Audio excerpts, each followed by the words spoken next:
Dans le Nouveau Testament, en lui. Parfois, je m'interroge sur ma vie, je me dis, mais c'est vraiment vrai. Jésus est absolument tout dans ma vie. Pourquoi tant de stress? Pourquoi tant d'inquiétude? Pourquoi tant de... Et je ne dis pas qu'il faut rien faire, puis travailler, puis faire d'études. Je ne dis pas ça du tout. Moi-même, j'ai fait des études, j'encourage le travail, etc. D'entreprendre. Mais je pense que si l'Éternel est vraiment mon berger, je peux absolument lui faire confiance. Je peux absolument lui faire confiance, malgré la tempête, malgré les difficultés. On peut lui faire confiance. Vous savez, je viens de la campagne, j'ai grandi en campagne, et puis on a toujours, du moins pendant des années, on avait des moutons à la maison. Et puis, c'était notamment tout particulièrement ma maman qui s'occupait des moutons. Donc c'était un peu leur bergère. Ce qui m'avait toujours marqué, toujours frappé, c'est que les moutons, ils connaissaient absolument ma mère. La voix, et on pouvait tous y aller, leur amener à manger ou je sais pas quoi. Ils venaient pas. Ils voyaient ma mère, ils n'avaient même pas besoin de leur parler, et ils la suivaient. Ils pouvaient aller avec eux n'importe où, les moutons la suivaient. Pourtant, elle ne faisait rien de plus que nous, mais les moutons savaient qu'elle prenait soin d'eux, qu'elle allait les amener dans les bons endroits, qu'elle s'occupait d'eux. Et les moutons les suivaient, même les moutons les plus têtus, sauvages, de bouc, tout le monde suivait sans problème. Ça m'avait toujours impressionné en tant qu'enfant. Ça m'avait toujours, parce que moi j'aime bien les moutons. C'est un animal que j'apprécie énormément. Mais j'ai jamais eu les moutons qui me suivaient comme ma mère. Quand c'était le temps d'abattage voilà, on les tuait. On n'avait pas besoin de leur courir après. Ma mère, elle allait dans la bergerie. Et puis elle choisissait le mouton qui allait malheureusement disparaître. Mais il n'y avait pas besoin d'affolement. Tout se passait tranquillement. Et le mouton se laissait faire, absolument se laissait faire. C'était impressionnant. Quand il fallait les tondre, c'était la même chose. Ils venaient tranquillement. Ma mère les tondait. Et je me dis, mais finalement, le mouton avait absolument confiance au berger. Et il s'inquiétait de rien. Et puis, quand la tempête arrive, il est dit dans ce verset aussi que l'Éternel restaure notre âme. C'est ça, non? Il restaure mon âme. Il restaure mon âme. Wow. Qui d'autre peut absolument restaurer mon âme? Dans la vie, notre âme peut être, attaquée, perturbée, troublée, abusée. Mais le Seigneur lui-même, l'Éternel, restaure mon âme. Il prend soin de moi. Il m'emmène sur le vert pâturage. Et je crois là encore une fois que bien souvent, on s'imagine le vert pâturage comme nous le souhaitons. Encore une fois, il faut absolument qu'on arrive à faire confiance au bon berger. À ce bon berger qui nous amène sur la verdure que lui a choisie pour nous. La nourriture qu'il a choisie pour nous. La nourriture qu'il a choisie pour nous, elle est bonne pour nos vies. La verdure qu'il a choisie pour moi, c'est peut-être pas la même que celle qu'il a choisie pour Ali. Et si Ali veut absolument être comme moi, peut-être ça ne marchera pas très bien. Et si moi je veux être absolument vivre ce que Ali devrait vivre, et si je veux le battre, je veux le vivre, ça ne va pas fonctionner. Et je vais être frustré, je vais être vexé, j'ai l'impression que ma vie chrétienne ne progresse pas, que rien ne va. Parce que parfois on est sur le terrain qui n'est pas le nôtre. On n'a pas suivi là où le bon berger voulait m'emmener personnellement. Ce passage, il est pour chacun d'entre nous, il est personnel. Ce n'est pas quelque chose de collectif, c'est quelque chose de personnel. Et puis, il y a un autre verset, il y a tellement de choses à dire, Mais il y a autre chose, il dit, ta houlette et ton bâton me rassurent. Et ça, j'aimerais qu'on se rappelle, c'est que l'Éternel, le berger, il est toujours devant nous. L'Éternel, le berger, c'est celui qui ouvre le chemin. N'oublions jamais que Jésus est avec nous. Il est devant nous, il est derrière nous, il est à côté de nous, il est en nous. Et on peut absolument avancer tranquillement, même si on a l'impression qu'on a des pièges autour de nous, qu'il y a des fossés autour de nous, qu'il y a des murs autour de nous. Celui qui nous a promis d'être avec nous, celui qui tient le bâton, la houlette, il est celui qui nous ouvre le chemin. C'est celui qui est à nos côtés. C'est celui qui saura nous défendre quand il faudra nous défendre. C'est celui qui ne nous laissera jamais tomber. J'ai jamais vu un berger laisser tomber une de ses brebis. Jamais. Autrement, c'est pas un berger. Autrement, c'est pas un berger. Jésus lui-même, dans le Nouveau Testament, on connaît bien l'histoire des 99 brebis et le berger qui a laissé les 99 pour aller chercher celle qui s'est perdue. On connaît bien cette histoire et cette réalité. Mais je veux dire, ce berger-là, c'est exactement celui qui viendra aussi à notre rencontre. Si nous allons nous éloigner, il est bon, il est fidèle. Ce n'est pas quelqu'un qui va nous laisser seuls. Il veillera toujours que nous restons dans le troupeau, que nous restons près du berger, pour qu'il puisse continuer à veiller sur nous. Voilà, c'était juste quelques pensées, mais maintenant la parole, elle est libre.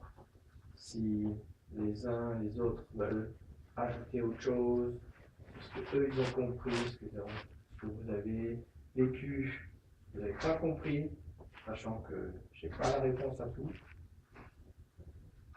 C'est très clair, mais on peut quand même se poser des questions et puis échanger s'il y en a des choses à partager. Moi, ce n'est pas une question. Dans la semaine même, j'ai eu à échanger un peu avec ma soeur Hélène Bidi. Je disais comme ça que si, en tant qu'enfant de Dieu, si une fois pour de bon, on pouvait comprendre quand le Seigneur nous dit de ne pas nous inquiéter.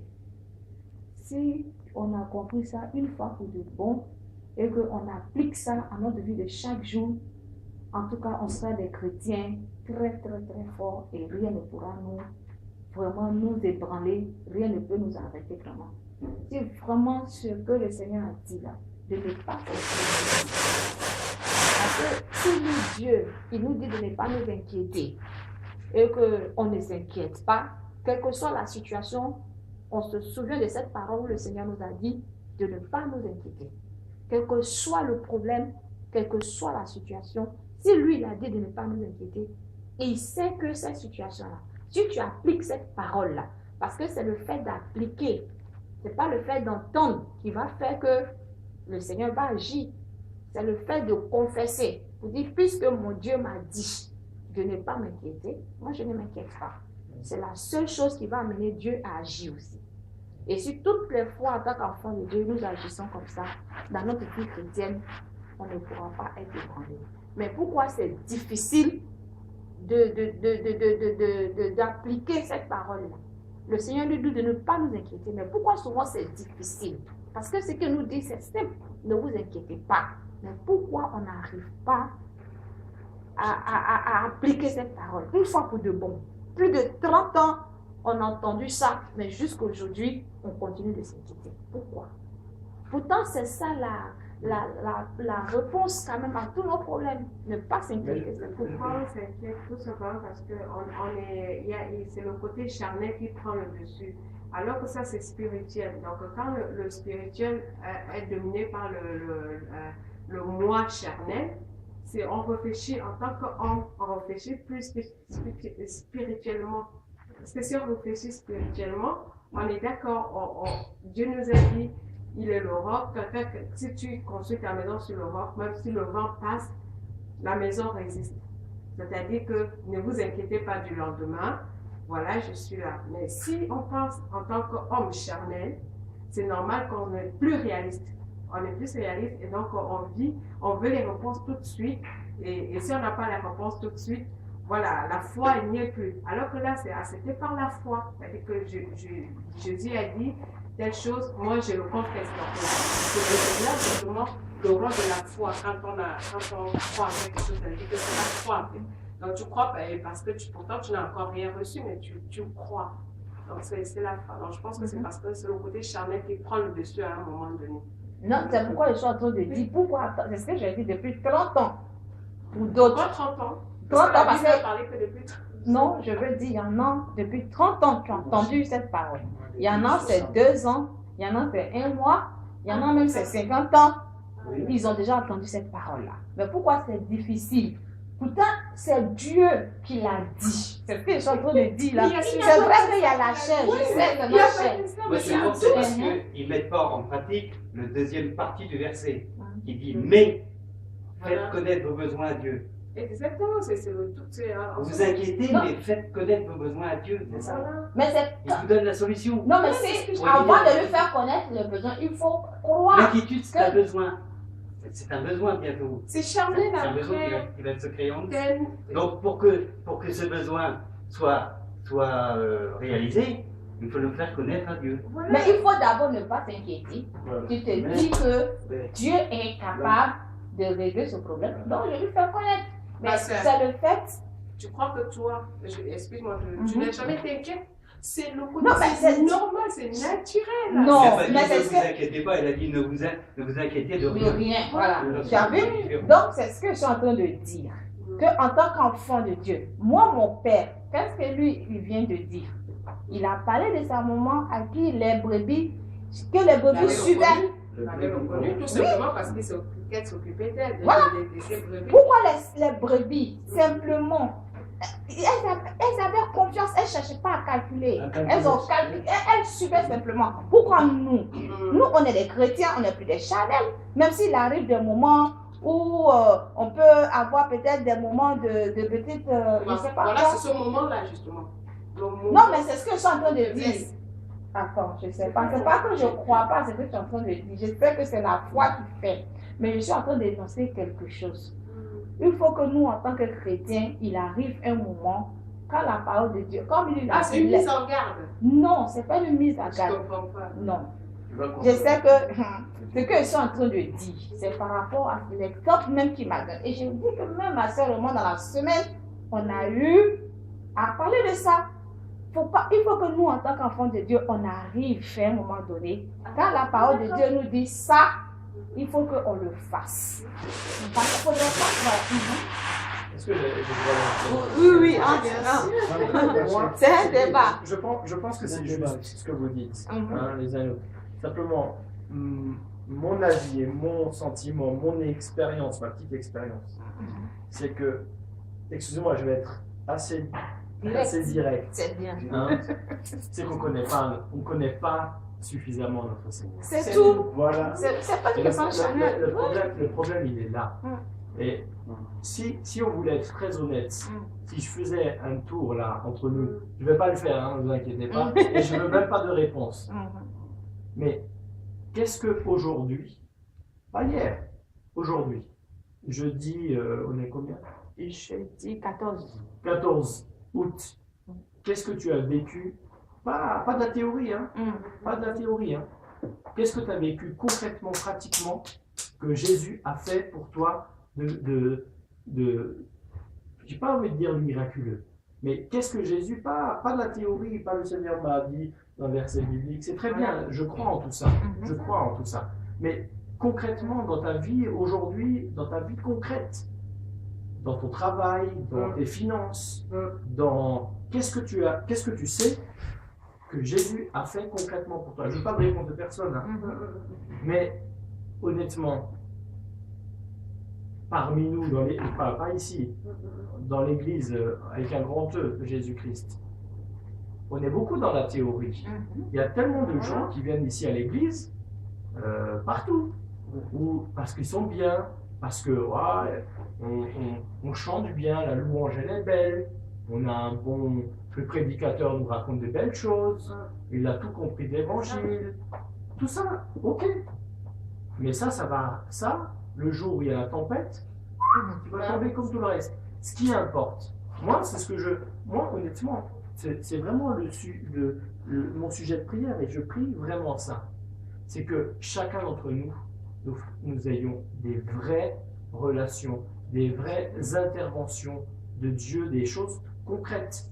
Et à partir de là, je ne dis pas qu'on n'est plus inquiet. Je ne dis pas ça.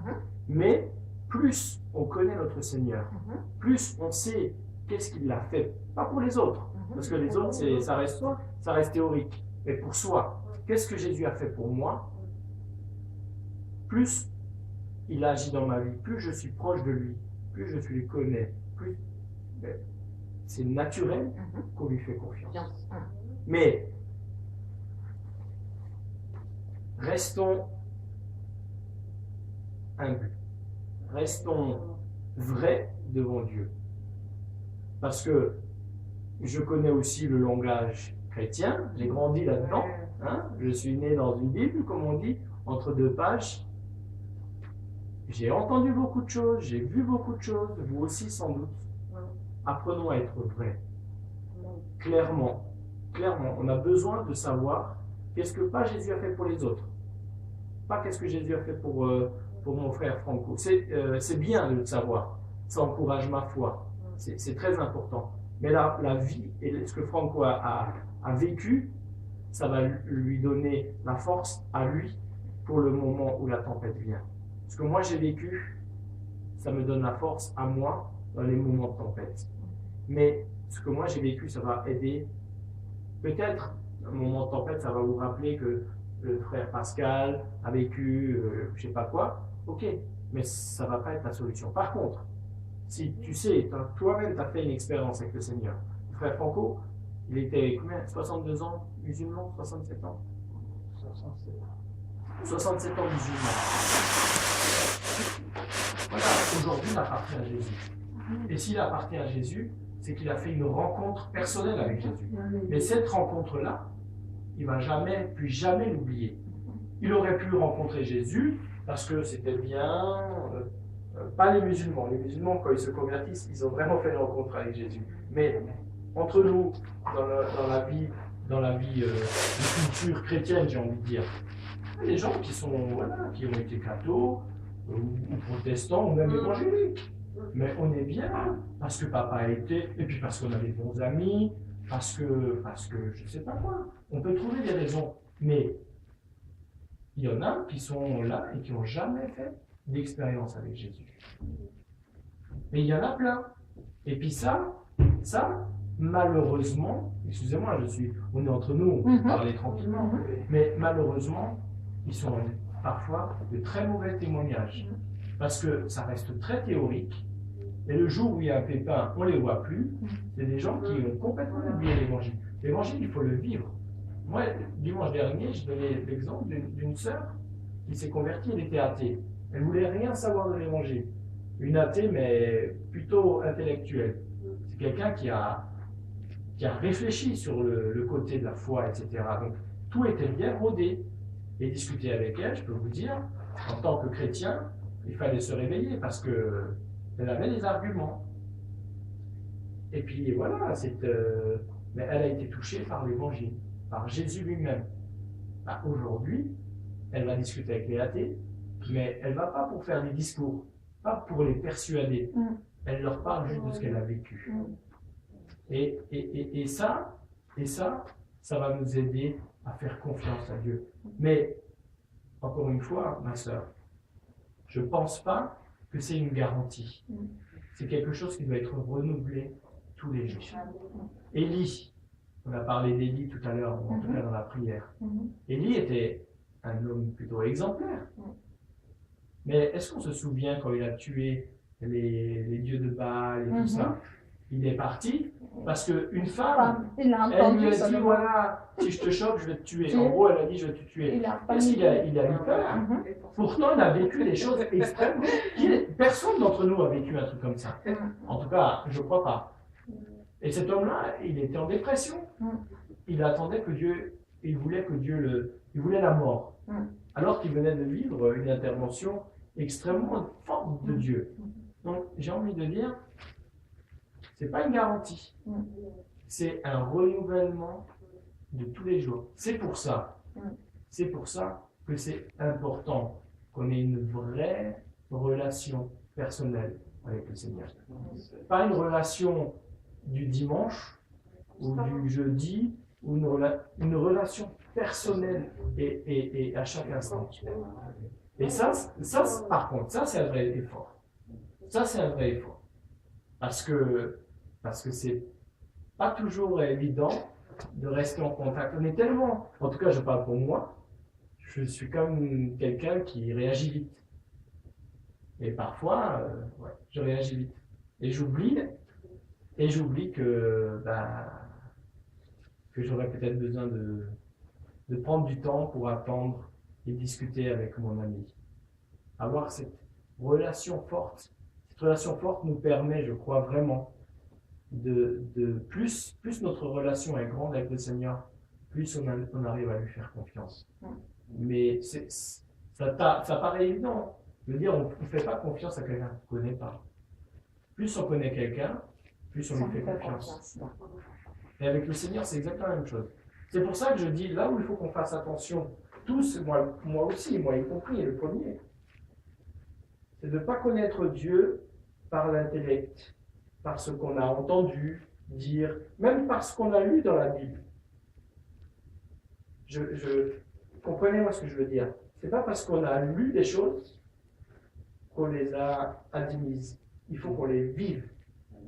Et ça, c'est que le Seigneur qui nous fait cette grâce. Et c'est à nous de vouloir le vivre. Parce qu'on peut connaître plein de choses théoriquement, théologiquement. Il y a des gens qui sont balèzes en théologie. Il y a des gens qui font des interprétations de la Bible, ils ne sont même pas croyants. Donc, c'est pas garanti, ça. C'est pas parce qu'on connaît plein de choses, parce qu'on a le langage chrétien, parce que voilà. Ça, c'est garanti rien du tout, ça. Moi, je ne me laisse pas impressionner par des gens qui me racontent des belles histoires. Moi, je me laisse impressionner par des gens que je vois vivre avec des choses peut-être parfois difficiles et qui savent faire confiance au Seigneur, qui restent discrets, qui restent calmes, qui restent tranquilles et qui vivent vraiment la confiance au Seigneur. Ces gens-là, ils m'impressionnent. Mais les gens qui racontent plein de trucs, qui connaissent bien la Bible et tout ça, ça ne m'impressionne pas beaucoup. Excusez-moi, mais par contre, quelqu'un qui ne connaît peut-être pas beaucoup la Bible, mais qui vit des choses difficiles et qui fait confiance au Seigneur, vraiment, sans le crier sur tous les toits, mais que ça se sait, ça se sent, pour moi, ce frère-là ou cette sœur-là, j'ai de l'estime, vraiment beaucoup d'estime. Et je crois qu'on a besoin d'apprendre, on a vraiment besoin d'apprendre à connaître Dieu davantage. Moi, c'est ma prière, hein, de connaître que moi-même, je connaisse le Seigneur encore davantage. Vraiment. Parce que je me laisse encore impressionner, je prends parfois peur devant des situations, des choses que je vis, demain, qu'est-ce que je vais devenir. Vous savez, moi j'ai 2 petits-enfants, dès qu'ils sont nés, le premier, waouh, j'ai eu un poids sur mes épaules, là, ça m'a fait bizarre. J'étais tellement heureux d'avoir mon fils. Et quand même, quand tu as un enfant dans les bras, tu te dis, voilà, tu dois pouvoir subvenir à ses besoins. Assurer, lui donner une bonne confiance, une bonne éducation. Après, je me suis dit, mais ce qui est le plus important, c'est que je puisse l'amener au Seigneur, pour qu'il puisse lui aimer le Seigneur. Être un exemple pour lui, être un témoignage pour lui. Waouh, ça m'a fait bizarre. Ça me fait encore aujourd'hui bizarre, je ne dis pas, mais parce que je suis presque content que ce poids est sur mes épaules. Parce que j'apprends à faire confiance au Seigneur et à lui demander de l'aide. Et je vis des choses grâce à ça. Mais ce n'est pas une garantie. La garantie, c'est de rester en contact avec le Seigneur tous les jours.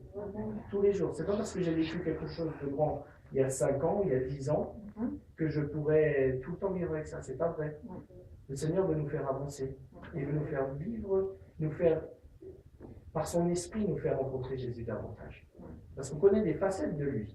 Et il est illimité, il est éternel, donc il a tellement de choses à nous apprendre, tellement de choses à nous donner pour que nous puissions avoir confiance. Mais il faut qu'on aille le chercher, il faut qu'on le veuille.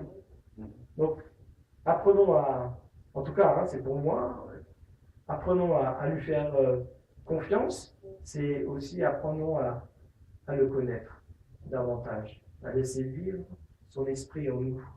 Les expériences, n'ayons pas peur des tempêtes, parce que c'est dans ces tempêtes-là aussi qu'il nous parle. C'est dans ces tempêtes qu'il nous enseigne. C'est dans ces tempêtes qu'il nous montre qu'il est avec nous. Hein, on veut tous vivre des grands miracles. Mais avant le miracle, c'est la cata. Autrement, il n'y aurait pas de miracle. Mais c'est vrai. C'est vrai, moi souvent, les gens me disent, ah, moi j'ai envie de vivre des miracles. Attends-toi aussi. Je dis, c'est bien mon frère. Mais ça veut dire que tu es prêt à prendre des coups. Ça veut dire que tu es prêt à souffrir avant le miracle. Tu es prêt à, voilà, je ne sais pas. Mais c'est la réalité. Et le miracle, c'est simplement pour glorifier Dieu. C'est même pas pour notre bonheur. Le miracle, c'est juste pour glorifier Dieu et pour prouver aux hommes que Dieu existe. Alors, on n'a rien à nous glorifier. Mais ouais, est-ce qu'on est prêt à ça? Ah, c'est Dieu. Est-ce qu'on est prêt à ça? En Inde, moi, je vais souvent en Inde, voilà. Mais en Inde, je vois des trucs, mais on se dit, mais c'est tellement miraculeux ce qu'ils vivent, les gars. Ils vivent les actes des apôtres. Mais en même temps, la persécution. Je ne suis pas sûr que j'ai envie de vivre leurs conditions de vie. Mais c'est vrai. Les gars, voilà, ils n'ont rien à manger, du moins apparemment, pourtant ils mangent tous les jours, Dieu veille sur eux. Mais ils sont persécutés, ils sont tapés, ils sont violentés, ils ont rien, ils sont exclus de la société. Ils avaient des grandes sociétés, on leur a tout enlevé parce qu'ils appartiennent à Jésus-Christ. Les parents les ont rejetés, les frères et sœurs, ils ont rien, ils sont tapés, ils savent pas de quoi ils vivent demain. Les Indes où ils viennent, ils disent voilà, vous vous prosternez devant nos dieux, et puis en gros, on vous fout la paix. Nous, on pourrait dire tout simplement, bon, on le fait vite fait, et puis on demandera pardon à Dieu. Eux, non. Parce qu'ils appartiennent à Jésus, ils sont prêts à mourir. On leur dit, voilà, si vous le faites, on vous laisse tranquille. Si vous ne le faites pas, on vous détruit tout. Et les gars, ils rigolent pas. Ils leur laissent 15 minutes, 10 minutes, 5 minutes. Et ils ne sont pas faits, ils cassent tout. Ils allument leur maison. La seule chose qu'ils avaient, c'est leur maison. On leur casse tout. Les gars, ils n'ont plus rien. Et ils acceptent Jésus. Par contre, ces gens-là, ils ont telle confiance au Seigneur qu'ils sont prêts. Ils disent, c'est pas grave. Tapez-nous, faites-nous du mal. Par contre, eux, ils voient des miracles. Ils voient des morts, ils prient avec eux, les morts ressuscitent. Ils voient un malade, ils prient avec lui, le malade guérit. Ils voient un paralytique, ils prient avec lui, il est guéri. Ils voient un fou dans la rue, ils le prennent, ils le soignent, il guérit. Ils voient, ils voient des démons quitter les vies, ils voient des conversions à l'appel. Ouais, on veut tous ça. Moi le premier. Mais honnêtement, moi, quand je suis là-bas, je me dis, mais est-ce que j'aime vraiment le Seigneur? Est-ce que j'aime vraiment le Seigneur? Est-ce que je connais le Seigneur comme c'est? Attendez, ces gars-là, ils ont pas une culture judéo-chrétienne comme la nôtre. Hein. Ils sont pas chrétiens voilà, même si on dit qu'on est un pays athée, machin, on a des valeurs chrétiennes. L'hindouisme, c'est pas ça du tout. L'hindouisme, on n'aide pas les autres. Surtout pas, on va pas aider quelqu'un. Parce que s'il est pauvre, c'est que dans sa vie précédente, c'était pas un bon. Donc on va pas l'aider. Parce que si on va l'aider, on veut pas nous être punis par les dieux. Pour que nous n'ayons pas une vie pourrie la prochaine. Donc ils vont pas les aider. Donc ça c'est du détail, mais il y a tellement de trucs. Donc les gens n'ont pas de valeur chrétienne. Par contre, ils lisent l'évangile, ils ont un changement de mentalité. Ils ont 4 mois de conversion, 3 mois de conversion. Ils vont aller prier avec les gens dans la rue. Ils n'ont pas besoin d'être convertis pendant 20 ans. Hein. Ils connaissent moins que nous de l'évangile. En théologie, ils sont moins bons que nous, mais vraiment moins bons que nous. Bon, pas tous, hein. Mais je parle de ceux qui se sont convertis il y a 2-3 mois. Ils connaissent moins, mais ils n'ont même pas eu le temps de lire la Bible. Par contre, ils ont lu 2-3 trucs de la Bible et ils l'appliquent. C'est tout. C'est pas des religieux. Absolument pas. Mais quand on voit ce qui se passe, attendez, juste notre mouvement, en 14 ans, on a implanté 12 000 églises.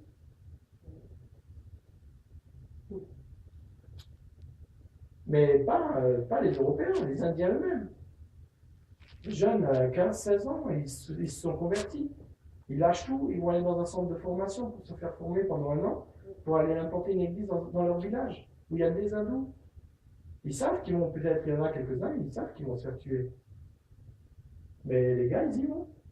Et puis quand ils ont fini leur année, on va prier avec eux, quand on leur demande pourquoi vous l'avez compris, ils disent qu'on reste fidèle au Seigneur. Et les mecs, ils savent qu'il y en a qui vont passer la casserole. L'année dernière, on a prié avec un jeune, il a dit prier, si Dieu veut, je pourrais apporter l'église, si Dieu... Voilà, donc je serai mort. Effectivement, il a tenu 3 mois dans son village. On l'a tué. Parce qu'il appartenait à Jésus-Christ. Et ça, il y en a plein. Les gars, ils viennent, ils disent voilà, ils ont tué sa femme, ses enfants, parce qu'ils appartiennent à Jésus-Christ. Mais aujourd'hui, ce village, tout le village est chrétien. Mais quel engagement! Alors, je parle pour ma vie, hein. Je me dis, mais on connaît beaucoup de choses. C'est bien d'avoir des bonnes doctrines, bonne théologie. D'accord, très bien. Mais en pratique, ça donne quoi? Dans ta vie de tous les jours, qu'est-ce qui se passe? Est-ce que les malades sont guéris à travers juste ton ombre? C'est quand même ce que vivait Paul. Les mouchoirs guérissaient les pierres. Les mouchoirs guérissaient les malades. Non mais, ça existe. Heureusement que je l'ai vécu en Inde, parce qu'autrement je me dirais, bon, ça reste un peu... Mais j'ai vécu ces choses-là en Inde. Je me dis, mais waouh, je parle même pas, hein. Je parle pour ma propre vie à moi. Mais honnêtement, moi, devant Dieu, je suis petit. Moi, quand je vais en Inde, voilà, on me dit, tu vas encourager des frères. Qu'est-ce que tu veux que je les encourage? À dire quoi? Croyez au Seigneur? Allez guérir les malades? Non, mais faut être sérieux. Voilà, ma présence, c'est juste pour les encourager et leur dire, voilà, pour moi, vous êtes des héros. Pour moi, vous êtes des vrais modèles. Vous m'encouragez. Mais qu'est-ce que je veux leur dire d'autre? On a parlé de la persécution, c'est même pas ce que c'est. Mais ça vaut le coup. Honnêtement, moi, quand je vais là-bas, quand je reviens, ça me donne de voir comprendre les choses un peu différemment. Et de me dire, mais Seigneur, wow, garde-moi petit et donne-moi surtout encore plus d'amour pour toi. De t'aimer, être prêt. On le dit tellement facilement, oui, je te suis jusqu'au bout. Attends, première maladie, on se révolte contre Dieu. Première chose qu'on ne comprend pas, on se révolte contre Dieu, contre l'Église, contre une épreuve. Ah, pourquoi je ne comprends pas? Dieu, explique-moi. Attends, mais il faut qu'on devienne sérieux. Il faut qu'on redevienne sérieux avec le Seigneur. Alors il dit, oui, tu es souverain, tu fais ce que tu veux. Attends, il te ferme une porte, tu vas déjà pleurer. Alors il nous dit, oui, tu es souverain, tu fais de ma vie ce que tu veux. Ben, c'est pas vrai. C'est pas vrai. Je crois qu'on est parfois encore un peu trop fiers de nous. Je crois que ce que l'ennemi a dit, si vous mangez de ce fruit, vous allez être comme des dieux. C'est quand même parfois encore un petit peu en nous. On veut tout. On dit oui, Dieu fait ce que tu veux de ma vie, mais quand il fait comme il veut, et si ça ne nous plaît pas, bon, après chacun répond comme il répond, chacun connaît son cœur. Moi je sais comment je réagis. Et je sais que c'est pas ce que le Seigneur attend de ma vie. Mais voilà, on s'est éloigné de notre thème à la base. C'est bien comme ça. Non, mais parce que ça fait partie quand même. Hein. Oui, je sais. Oui, parce que quand il restaure, je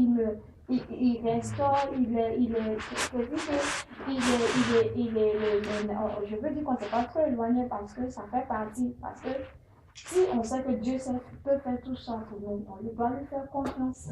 Et quelles que soient les épreuves, on doit dire, Seigneur, je te fais confiance parce que puisque tu dis que tu restaures mon âme. Donc on ne s'est pas trop éloigné. Et puis la souffrance, excusez-moi, la souffrance physique, morale, spirituelle, morale, physique et je sais pas quoi d'autre. Excusez-moi, c'est biblique. Nous, on croit parce qu'on est chrétien, on n'a plus le droit de souffrir. On devrait plus.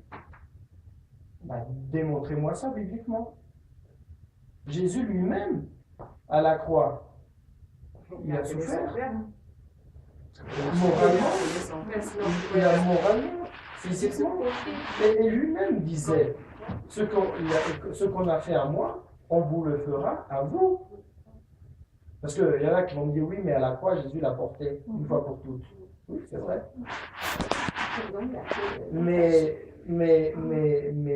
il a porté une fois pour toutes la séparation du péché. Mais quand il dit que nous allons souffrir, comme lui il a souffert, et si on ne le vit pas, il a dit, voilà, il le dit clairement, il a dit, j'ai souffert, on m'a persécuté, donc je crois que c'est dans Matthieu 5. Voilà. S'il nous prévient de tout ça, c'est que quelque part, ça fait partie de notre vie. Maintenant, l'une des grandes grâces, c'est qu'il vit avec nous et qu'il nous aide à supporter ça, à partir, à protéger, parce qu'on a fait beaucoup de théories sur la guérison divine, sur tout ça. Je connais bien, je suis moi-même handicapé. J'ai grandi dans le monde chrétien, on a beaucoup prié pour moi. Dès que je me levais, je priais tout de suite pour que je retrouve la vue. Alors, j'ai rien demandé à personne. Je veux dire, à un moment donné, voilà, il faut qu'on soit clair. De dire, ok, le Seigneur peut me redonner la vue quand il veut. J'en doute absolument pas. Mais en même temps, ce que moi je vis aujourd'hui, étant non-voyant, il n'y en a pas beaucoup qui le vivent. Et cette grâce-là, c'est une grâce, c'est vraiment une grâce pour moi. C'est vraiment une grâce pour moi. Et puis qu'un non-voyant puisse dire à quelqu'un dans le monde, le Seigneur vous aime, ça parle de oui. Voilà. Mais qu'un non-voyant le dise, ou qu'un handicapé, ou qu'un malade dise, voilà, le Seigneur guérit, ou le Seigneur m'aime, ou le Seigneur vous aime, ça a un impact. Je suis un témoin de l'amour de Dieu. Amen. Et ça, c'est important. Et donc, voilà, Dieu fait comme il veut. Dieu fait comme il veut. Si pour Dieu, il est bon que je sois un témoin de lui, étant non-voyant, mais merci Seigneur pour ça. Mais je lui fais confiance. Et en même temps, ça je peux vous le dire clairement, il ne m'a jamais abandonné. Jamais. Je vis des trucs en étant non-voyant, mais des choses exceptionnelles. Les petits, ça paraît peut-être tellement banal pour vous, mais pour moi c'est important. Là j'arrive aujourd'hui, je suis jamais venu ici. J'arrive, voilà, je demande dans la rue à un monsieur, il aurait pu y avoir personne dans la rue. J'arrive, et monsieur me dit, c'est juste ici le 124. J'arrive au 124, je suis devant la porte, je prends mon téléphone pour vouloir appeler la sœur Hélène. Qui est-ce qui arrive en ce moment-là? La sœur Marilyn. Voilà. Bon, on aurait pu dire c'est le hasard. Chacun dit comme il veut. Mais vous savez, quand vous vivez ça tous les jours, tu ne galères pas. Quand tu ne vois pas, il n'y a pas des milliers d'aveugles qui vont vous dire ça. Mais quand tu vis ça tous les jours, on peut s'y habituer. En tout cas, moi, je bénis le Seigneur. Et ces choses-là, voilà. Il faut juste qu'on... Mais j'aurais pu, et j'étais pendant 2 ans ou 3 ans rebelle contre Dieu. Je vivais rien de tout ça. Parce que je ne comprenais pas pourquoi Dieu m'a ôté la vue. Alors que je suis chrétien. Alors que mes parents prient pour les malades. Alors que je viens d'une église, la Porte Ouverte de Mulhouse, où il y a des guérisons à l'appel. Pourquoi moi je ne vois pas? Pourquoi si? Pourquoi? Pendant 3 ans. Et je vivais rien. Si. Ma vie devenait un enfer. Je commençais à détester tout le monde. Je commençais à détester Dieu. À tel point que je voulais me suicider. Pourtant, j'ai vécu la vie chrétienne. J'ai vécu des trucs. Mais je n'ai pas rencontré le Seigneur, vraiment. Et ça fait la différence. Une fois qu'on a compris que le Seigneur, il a des chemins qui sont les siens, mais qu'il a promis d'être avec nous, Là, tu vis les choses complètement différemment. Et puis après, voilà, le Seigneur te dit, tu vas ce soir dans le 14e, ben tu y vas. Et puis tu t'inquiètes pas, comment ça va se faire, comment je vais trouver le chemin, qui va être là, qui va pas être là, est-ce que je vais trouver, est-ce que je vais pas trouver. Le Seigneur, il va diriger. Voilà. Ok, Marilyn, j'aurais pu rencontrer quelqu'un d'autre. Bon, on aurait pu dire, on arrive à peu près à la même heure parce que c'était l'heure. Peut-être, mais Marilyn aurait pu arriver 1 minute après. Non, 1 minute avant. Et puis Ali, peut-être il serait souvenu d'attendre. Et puis je l'aurais pas vu non plus. Et puis voilà. Et c'est peut-être le hasard, mais moi je crois au Dieu qui fait le hasard. J'ai envie de vivre ces choses-là. Et ça, je le vis tous les jours. C'est concret. Après, voilà, les grands intellectuels, c'est le hasard. Bon, si le hasard marche tous les jours, c'est bon, tant mieux. Mais en tout cas, je sais, moi, qui est au contrôle. Qui est au contrôle. C'est pour ça que je le bénis. Donc, oui, apprenons à lui faire confiance. Mais voilà, ça, c'est des trucs, mais ne croyez pas que j'ai pas, moi, à continuer à faire confiance au Seigneur. Hein. Il y a d'autres choses où j'ai besoin d'apprendre à faire confiance au Seigneur. On est tous sur ce chemin-là. Mais ça vaut la peine de lui faire confiance. Et plus on lui fait confiance, plus on vit des choses concrètes de tous les jours. Et ça renforce notre foi. Voilà. Ça renforce notre foi. On sait en qui on croit. Parce que si c'est juste sur la foi de quelqu'un d'autre, sur les belles paroles de quelqu'un... C'est le jeu qui n'est pas là. Non, c'est comme les gars qui ont chassé les démons au nom de Jésus que prêche Paul. Ils étaient dans un sacré état après. C'est important. C'est important. Moi, j'étais très bavard. C'est bon. Il est utile. Il est 21 ans. Très utile. C'est très utile. Ça nous raconte. Ça fait du bien. Parce que c'est vrai, on va à l'église. C'est vrai, on prie. Mais est-ce que la prière, c'est la question. Et moi, qu'est-ce qu'un jour, je vais